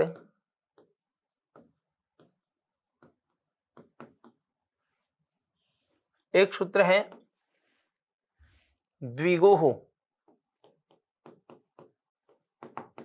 द्विगोह सूत्र है वो ऐसे कह रहे हैं, जो अंत वाले, अत अंत वाले द्विगु समास में जो शब्द बनते हैं उससे स्त्रीत्व की विवक्षा में ङीप प्रत्यय होता है। जैसे त्रिलोक, त्रिलोक प्लस ङीप रूप बन जाएगा त्रिलोकी, पंचवट प्लस ङीप पंचवटी। तो ये कहेंगे ऐसे अंत होने वाले द्विगु समास में स्त्रीत्व की विवक्षा में ङीप प्रत्यय होता है, बात सही है। अनंताद, अनंताद, अनंताद बहुव्रीहि स्त्रियां ङीप प्रत्यय होती। अब ये क्या कहते हैं, अन्न अंत वाले, अन्न अंताद, जिनके अंत में अन्न आ जाए, ऐसे बहुव्रीहि शब्द से स्त्रीत्व की विवक्षा में ङीप प्रत्यय होता है, ये ऐसे कहना चाह रहे हैं। देखो भाई यहां पर हम बात करें अन अंताद बहुव्रीहि स्त्रियां ङीप प्रत्यय भवति, इससे ङीप प्रत्यय होता है, नहीं, ये तो ङीप का प्रत्यय होता नहीं है। अन्य बहुव्रीहि, एक जो सूत्र है अनो बहुव्रीहि, तो देखो यहां पर इसके लिए अपन सूत्र की बात करेंगे तो वो ऐसे होगा, अनो बहुव्रीहि, ये ऐसे कहना चाह रहे हैं कि अन्य अंत वाला जो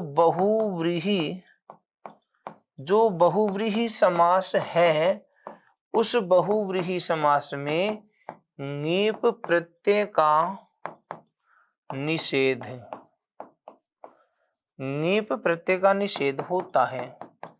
निषेध होता है का मतलब ङीप का प्रयोग नहीं होता, ङीप का प्रयोग नहीं होता। और जबकि ये क्या कह रहे हैं, ङीप प्रत्यय होता है ना, होता है उसका तो निषेध होता है। अनो बहुव्रीहि एक सूत्र है और वो ऐसे कहते हैं अन्य अंत वाला जो बहुव्रीहि समास होता है उसके स्त्रीत्व की विवक्षा में ङीप प्रत्यय नहीं होता, तो ये लोप निषेध करता है उसका। तो जबकि ये कहता है कि प्रत्यय होता है, इसका मतलब ये कथन गलत हो गया और ये कथन सही है। अब अपने पास ऑप्शन चुनते हैं, फिर ये, हाँ एक चीज और सुनो, अगर यहां पर हम बात करें ङीप प्रत्यय होता है, ङीप नहीं होता, तो ङीप नहीं होता तो कौन सा होता है, यहां तो प्रत्यय होता है कौन सा, डाप प्रत्यय होता है। कौन सा प्रत्यय होता है, डाप होता है, ङीप नहीं होता, डाप होता है। इसका मतलब दूसरे वाला कथन गलत है, पहले वाला कथन सही है। तो कथनम खे असमीचीनम, कथन कहे असमीचीन सही है, कथनम कहे नहीं, फिर ये दोनों तो हो ही नहीं सकते, ठीक है ना। इसका मतलब यहां पर आंसर होगा 1 नंबर। आगे वाले प्रश्न की ओर बढ़ो, चलो प्रश्न को पढ़ो ध्यान से और क्या कहना चाह रहे हैं। कृति इत्यत्र कृतिन प्रत्यय विद्यते, सीधा सब अपन ने कहा था तीन स्त्रियाम, तीन स्त्रियाम पढ़ चुके। भावे, भाव अर्थ में स्त्रीत्व की विवक्षा में, भाव अर्थ में स्त्रीत्व की विवक्षा में कौन सा प्रत्यय होता है, तीन प्रत्यय होता है स्त्रीलिंग में। तो यहाँ पर होता है कौन से, भाव अर्थ में जो है तीन प्रत्यय होगा। और अपन ने कहा ये घय प्रत्यय का अपवाद है। अनो बहुव्रीहि इति सूत्रेण किम कार्यम भवति, अभी पढ़ा था अनो बहुव्रीहि सूत्र है वो क्या करता है, नीप का क्या करता है, अनंताद, अनंताद बहुव्रीहि नीप निषेध है, अनंताद बहुव्रीहि से नीप का निषेध करता है, सही है। उसके बाद आगे वाला प्रश्न है ये माइनर टेस्ट 4 है, माइनर टेस्ट 4 के कुछ प्रश्न है उनकी चर्चा कर लेते हैं। ये तो देखो इसमें समझने वाला ज्यादा कुछ था भी नहीं, एकदम इजी शब्द रूप धातु रूप हमें आने चाहिए। तो शब्द रूप धातु रूप के कुछ क्वेश्चन दे रखे हैं उनकी चर्चा कर लेते हैं। देखिए सरित शब्द है, सरित, यहां देखो यहां तो जो शब्द दे रखा है वो दे रखा है सरित, यहां मूल शब्द कौन सा है, वाच, यहां मूल शब्द है वधु, और यहां मूल शब्द है धेनु। ये मूल शब्द लिखे मैंने। अब इनके रूप पूछे तो सरितः, सरितः में देखो सरितः शब्द द्वितीय बहुवचन, पंचमी षष्ठी एक वचन, द्वितीय बहुवचन है, पंचमी षष्ठी एक वचन। तो यहाँ पर द्वितीय के साथ बहुवचन, ठीक है, पंचमी षष्ठी एक वचन, हाँ ठीक है। तो इस के साथ 4 भी हो सकता है और 2 भी हो सकता है, लेकिन बाकी के ऑप्शन में रहते हैं वाचे, वाच में ङे प्रत्यय है, चतुर्थी एक वचन, तो खे के साथ 1 हो जाएगा। वधवाहा, वधु शब्द है। अब वधु शब्द से क्या करना है, वधु के साथ में नश प्रत्यय जोड़ेंगे तो वधवाहा पंचमी और षष्ठी का एक वचन बनता है, तो वधवा को फिर पंचमी का एक वचन जोड़ दें। धेनु सप्तमी का एक वचन बनता है, तो सरितः शब्द है वो द्वितीय वाला बहुवचन माना जाएगा। फिर क्यों, देखो सरितः द्वितीय का बहुवचन भी बनता है, पंचमी का एक वचन भी बनता है, षष्ठी का एक वचन भी, लेकिन सरितः को अगर यहाँ पंचमी एक वचन मान लेते तो फिर ये द्वितीय बहुवचन में जो है वधवा नहीं बनता, इसलिए वधवा पंचमी एक वचन है तो सरितः द्वितीय बहुवचन भी बनेगा। इस आधार पर आंसर ये हो जाएगा क के साथ 4, क के साथ 4, फिर ख के साथ 1, ख के साथ 1, यहां गलत, ये लो आंसर आ गया अपने पास 3 नंबर। फिर ग के साथ 2 और घ के साथ 3, ठीक है। आगे वाला प्रश्न है अस्मद शब्द से शुद्ध रूपम अस्ति, अस्मद का शुद्ध रूप, यहाँ पर मम षष्ठी एक वचन में रूप बनता है मम, अस्मात की जगह बनता है क्या, अस्मत, मत आवाभ्याम अस्मत। आस्माकम की जगह शब्द बनता है कौन सा, अस्माकम, और अस्मभ्यम ये चतुर्थी का बहुवचन है। इसका मतलब ये भी गलत है, ये भी गलत है, ये भी गलत है, शुद्ध रूप होगा यहाँ पर कौन सा, अस्मभ्यम। रमा शब्द से षष्ठी बहुवचने, सर्व शब्द से स्त्रियाम षष्ठी बहुवचने। अब रमा का षष्ठी बहुवचन है रमाणाम, तो रमाणाम यहाँ पर है रमाणाम, रमाणाम पहला ऑप्शन कट गया। सर्व शब्द का स्त्रीलिंग में, तो देखो अपन बात करते हैं सर्वासाम, ये तो स्त्रीलिंग में है, और सर्वेशाम की हम बात करते हैं सर्वेशाम, ये तो पुल्लिंग और नपुंसक लिंग में षष्ठी बहुवचन है, ये है स्त्रीलिंग में षष्ठी बहुवचन, तो स्त्रीलिंग षष्ठी बहुवचन क्या होगा, सर्वासाम। अब देखो यहाँ पर सर्वेशाम ये नहीं हो सकता, सर्वासाम हो गया, सर्वानाम होता नहीं है, आंसर हो गया 3 नंबर। उसके बाद आगे वाला प्रश्न है धेनु शब्द से चतुर्थी एक वचनम। अब देखो धेनु, धेनवा ये तो हो गया तृतीया, ये तृतीया एक वचन है, धेनवई चतुर्थी, चतुर्थी एक वचन, धेनु प्रथमा एक वचन, और धेनु शब्द कहीं बनता नहीं है। अब आपसे क्या पूछा था, धेनु शब्द का चतुर्थी का एक वचन बताइए।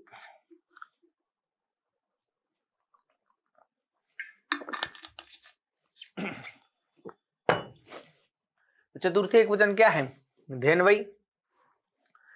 सर्व इति सर्वनाम पंचमी एक वचनम। सर्व शब्द है ना वो तद शब्द की तरह चलेगा, तो तद का बनता है तस्मात, तो सर्व का क्या बन जाएगा, सर्वस्मात। ये नहीं हो सकता, ये चतुर्थी का है।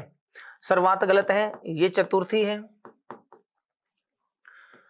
चतुर्थी एक वचन सर्वस्मयी, और ये सप्तमी, सप्तमी बहुवचन। कहां पर, पुल्लिंग और नपुंसकलिंग, ये भी पुल्लिंग और नपुंसकलिंग में, ठीक है। और ये भी पुल्लिंग और नपुंसकलिंग, ये पंचमी का है। और आपको ये पंचमी एक वचन, तो ये पंचमी एक वचन में आंसर हो गया पंचमी एक वचन पुल्लिंग में और नपुंसकलिंग में। अपन ने कहा तृतीया से लेकर के सप्तमी तक पुल्लिंग शब्द और नपुंसकलिंग एक जैसे एक समान होते हैं, इसलिए पुल्लिंग और नपुंसकलिंग दोनों में ही सर्वसमात पंचमी एक वचन, सर्वस्मयी चतुर्थी एक वचन, सर्वेषु सप्तमी बहुवचन, ये रूप होंगे। सर्वात रूप अशुद्ध है, बनता ही नहीं है। मधु शब्द से नपुंसकलिंग चतुर्थी विभक्तौ एक वचने, चतुर्थी विभक्तौ एक वचने में रूप बनता है मधुने, न कि मधवे, ये नहीं बनता। मधुने की हम बात करते हैं तो ये पंचमी और षष्ठी, पंचमी षष्ठी एक वचन, ये रूप बनता है। मध्वे और मधवे ये गलत है, ठीक है। रमा शब्द का सप्तमी विभक्ति बहुवचन में रूप क्या होगा। अब देखो रमा शब्द है तो रमसु नहीं हो सकता, रमेशु नहीं हो सकता, रमासु रमासु दो आ गए। तो देखो अपन ने शॉर्टकट तरीका ये पढ़ा था, ए अथवा आ शब्द में आए लास्ट में तो वहां दंते से का प्रयोग करेंगे, और शेष स्वर आ गया तो मूर्धन्य से। इसका मतलब यहाँ पर आ रहा है तो मूर्धन्य से नहीं हो सकता, आंसर हो गया एक नंबर रमासु। एषु हन धातु संदर्भ किम संगतम नास्ति, किम संगतम नास्ति, संगतम नास्ति इसका मतलब है असंगतम अस्ति, संगतम नास्ति तो असंगतम अस्ति, ऐसे जो संगत नहीं है तो वो क्या है, असंगत है। अब हन धातु के रूप की हम बात करें, एहन एहतम एहत, ये लंग लकार है, ये लंग लकार मध्यम पुरुष के रूप है। हन्यात हन्याताम हन्यु, ये विधिलिंग लकार है,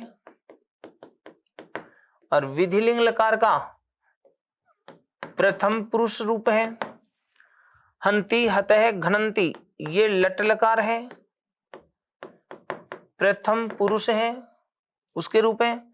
लेकिन हंसती हंसित हंसंती ये गलत है, ये गलत है। क्योंकि अब सुनिएगा यहां पर हनीशति हनीशतः हनीशंती, ऐसे रूप बनते हैं कौन से लकार में, लिट लकार, लिट लकार में रूप ऐसे बनता है। इसका मतलब आपको ये पूछा था कि संगत कौन सा नहीं है, तो संगत तो एक नंबर ही नहीं है, बाकी तो सारी संगत है। आगे अगला प्रश्न है, दा धातु लटी मध्यम पुरुष बहुवचने, दा धातु जो है, अब देखो इसको सोल्व करना है, ये 3-4 प्रश्न एक साथ दिए हैं। सबसे पहले के दा धातु का लट लकार मध्यम पुरुष और बहुवचन, बहुवचन पूछा है तो लट लकार मध्यम पुरुष में रूप कैसे दें, ददासी दत्थ है दत्थ, ठीक है, ददासी दत्थ है और दत्थ ये आएगा, ठीक है। पहला तो क्लियर हो गया। दूसरा क्या करें, लंगी, इसका मतलब है लंग लकार, लंग लकार में उत्तम पुरुष द्विवचन, उत्तम पुरुष और द्विवचन, द्विवचन की बात करिए तो एददाम, एदद्व, एदद्म, यहां रूप होगा एदद्व, एदद्व। पठम, पठाव, पठाम पढ़ते ना, विसर्गों का प्रयोग नहीं होता, तो एदद्व। फिर आगे क्या करें, विधि लिंग लकार, विधिलिंग लकार, इसकी हम बात करें तो विधिलिंग में क्या पूछना चाह रहे हैं, विधिलिंग में प्रथम पुरुष एक वचन, प्रथम पुरुष एक वचन, तो विधिलिंग लकार में रूप कैसे चलते हैं, दद्यात, दद्याताम, दद्यु, तो ये एक वचन रूप पूछा है तो रूप होगा दद्यात। ठीक है, इस आधार पर अब देखो अपने पास क्रम ये आया है, पहले दत्थ, फिर एदद्व, फिर दत्यात। अब इस क्रम से चुनना अपन को, पहले दत्थ, फिर एदद्व, फिर दत्यात।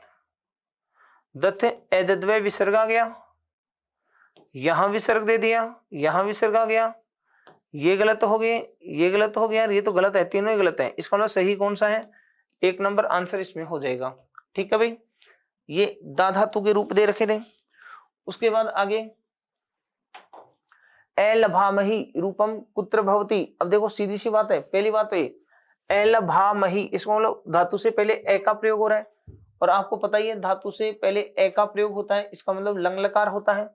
अब धातु दे रखी है इसमें लब धातु, और देखो आमही, तो अपन के आवही, आमही, ऐसे जो रूप आते हैं वो उत्तम पुरुष में आते हैं, तो वह जो आता है वो तो उत्तम पुरुष का द्विवचन, और मह का रूप मिलेगा वो उत्तम पुरुष का बहुवचन। इसका मतलब है लंग लकार उत्तम पुरुष बहुवचन हो गया, सीधी सी बात है। ए का प्रयोग मिल गया।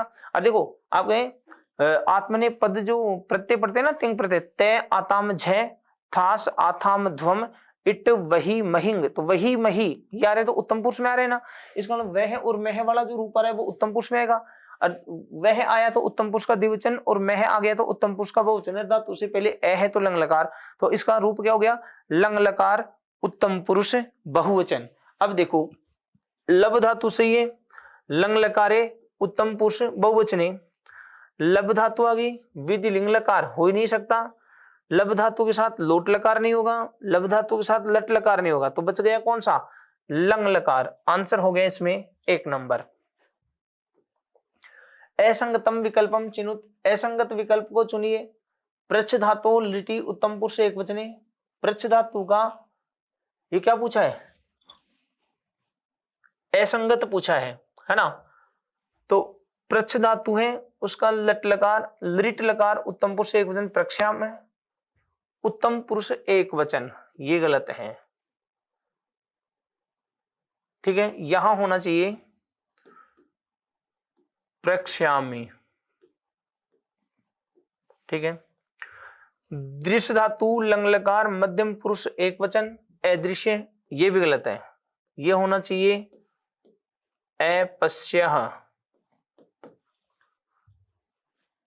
गम धातु लंगी उत्तम पुरुष एक वचने अगच्छम, ये सही है। नृत्य धातु लोटी प्रथम पुरुष एक वचने नृत्यतु, ये भी सही है। इसका मतलब दो गलत हो गए, और असंगत पूछा है भाई, इसका मतलब है इस प्रश्न को स्टार में डिलीट वाला प्रश्न हो गया। हाँ, अगर यहाँ पर प्रक्षा में उत्तम पुरुष एक, या तो देखो यहाँ पर क्या करना है, या तो एक वचन की जगह या तो बहुवचन होना चाहिए था, बहुवचन होता तब तो प्रक्षा में, और एक वचन है तो प्रक्षा में। इसका मतलब इस प्रश्न को स्टार में लेके जाएंगे, यहाँ आंसर इस रूप में होगा इसका। बाकी ये दो सही है, दो गलत है। यहाँ अदृश्य की जगह अपश्य आएगा, यहाँ प्रक्षा में की जगह प्रक्षा में, तो एक वचन की जगह बहुवचन होता तो सही हो जाता, या फिर प्रक्षा में की जगह प्रक्षा में होता तो सही होता। तो इसके आधार पर एक वचन की हम बात करेंगे तो प्रक्षा में आंसर हो जाएगा। ये दो इसमें गलत है, ये स्टार हो गया प्रश्न, इसमें दो गलत आ गए, सही ये होंगे इसके। ठीक है, और बाकी दोनों ऑप्शन सही है। शक धातु नित लकाराणाम धातु रूप संदर्भे समुचितम विकल्पम चिनुत। अब देखो यहाँ पर इसको प्रश्न कैसे, ये नित लकार डाला है, तो देखो अपन बात कहें जिन लकारों के अंत में ट आता है, जिन लकारों के अंत में ट आता है वो तो हो गए टित, और जिनके अंत में ङ आ गया उनको कह दें अपन कौन से, ङित। अब जैसे लट अब जैसे शशाक है, शशाक की हम बात करें तो ये लिट लकार है, अनद्यंतन प्रयोग से लिट का रूप हो गया। ऐशकनोत की हम बात करें, ऐशकनोत तो ये लंग लकार है। शक्नुयात ये विधिलिंग है, ये है विधिलिंग, ये विधिलिंग लकार का रूप है। और शक्नुवंती ये लट लकार का रूप है। ठीक है, अब आपको क्या कहना था, तय वाले हैं तो टित्र, ङ वाले हैं तो ङित। अब ङ वाले तो कौन से हैं, एक तो लंग लकार है और एक विधिलिंग लकार है, इसमें ख और ग, ख और ग ये हो गया। याच धातु का विधिलिंग लकार प्रथम पुरुष बहुवचने आत्मनेपदे, प्रथम पुरुष बहुवचन में तो देखो ऐसे रूप चलते हैं। आत्मनेपद की हम बात करेंगे तो याचेत, याचे, याताम,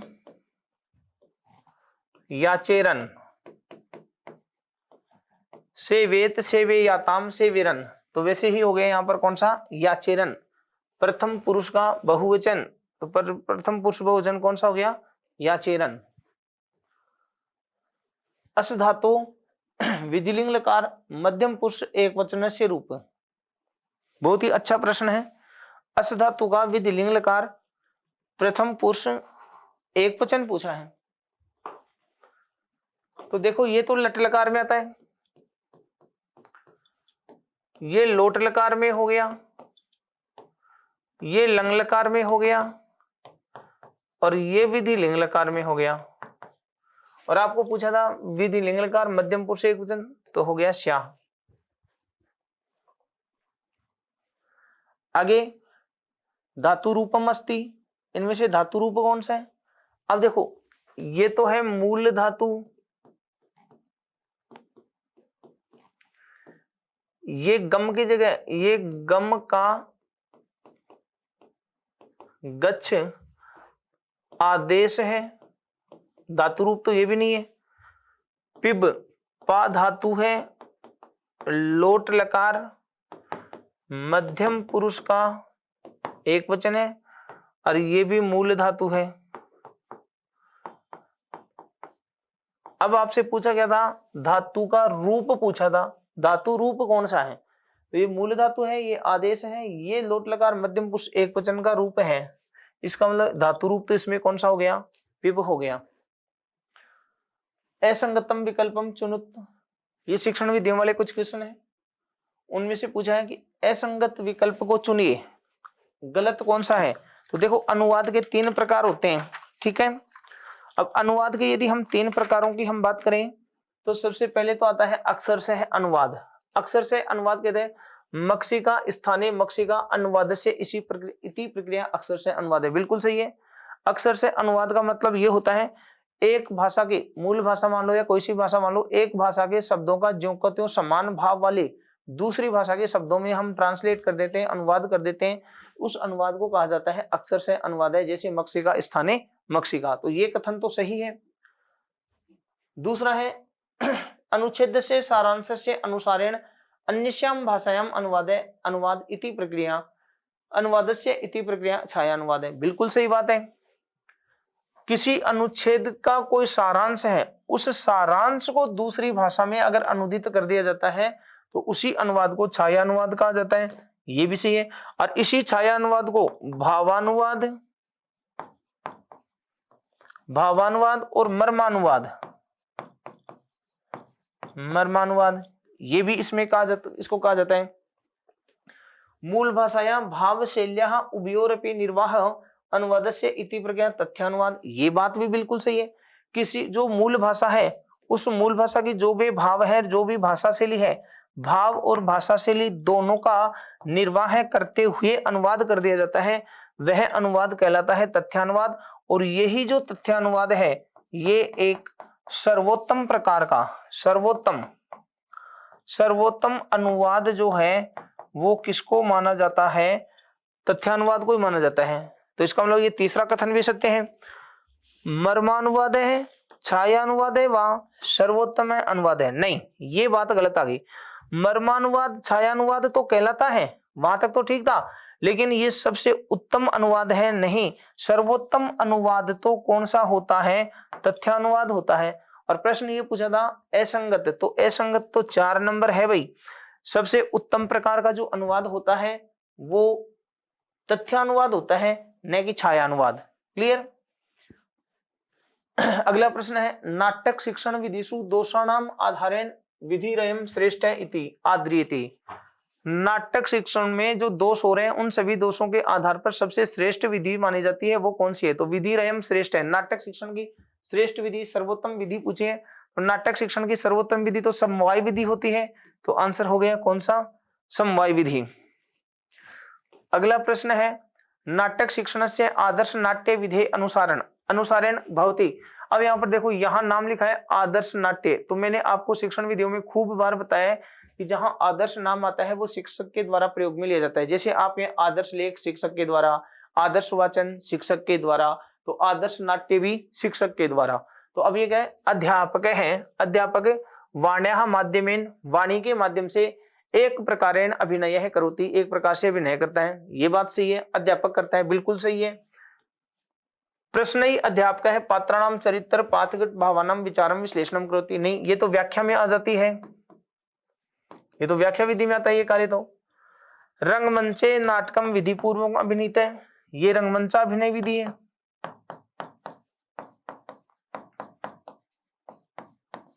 ये रंगमंचा अभिनय विधि होगी। और कक्षायाम एवं छात्रई, छात्रों के द्वारा नाटक से अभिनय, ये तो कक्षा अभिनय है। और आपसे पूछा था आदर्श नाट्य, तो आदर्श नाट्य तो किसके द्वारा आती है? शिक्षक के द्वारा। तो आंसर हो जाएगा इसमें कौन सा? 1 नंबर। ठीक है। अनुवाद पाठ्य योजनायाम विधिरेम न उपयुज्यते। अनुवाद पाठ्य योजना में कौन सी विधि प्रयोग में नहीं लाई जाती? कहने का मतलब है अनुवाद शिक्षण की विधि कौन सी नहीं है?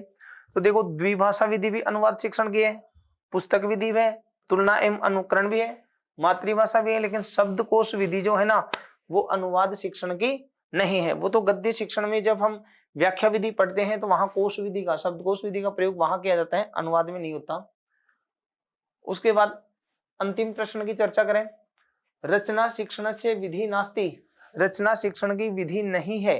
रचना शिक्षण की कौन सी विधि नहीं है? तो देखिए, चित्र विधि भी रचना शिक्षण में आती है, मंत्रणा भी आती है, स्वाध्याय भी आती है, समीक्षा, ये तो पद्य शिक्षण में आती है। काव्य शिक्षण या पद्य शिक्षण की विधि होती है समीक्षा विधि। और ये पूछा रचना शिक्षण की विधि कौन सी नहीं है? तो समीक्षा विधि नहीं है। ठीक है। तो आज की इस क्लास में माइनर टेस्ट जो 3 और माइनर टेस्ट जो 4 था उसके जो क्वेश्चन थे उनको लेकर के अपन ने चर्चा की थी। अगली जो क्लास होगी उसमें बाकी के जो टेस्ट हैं उनके प्रश्नों को लेकर के फिर से मैं उपस्थित होऊंगा। जय हिंद, जय भारत।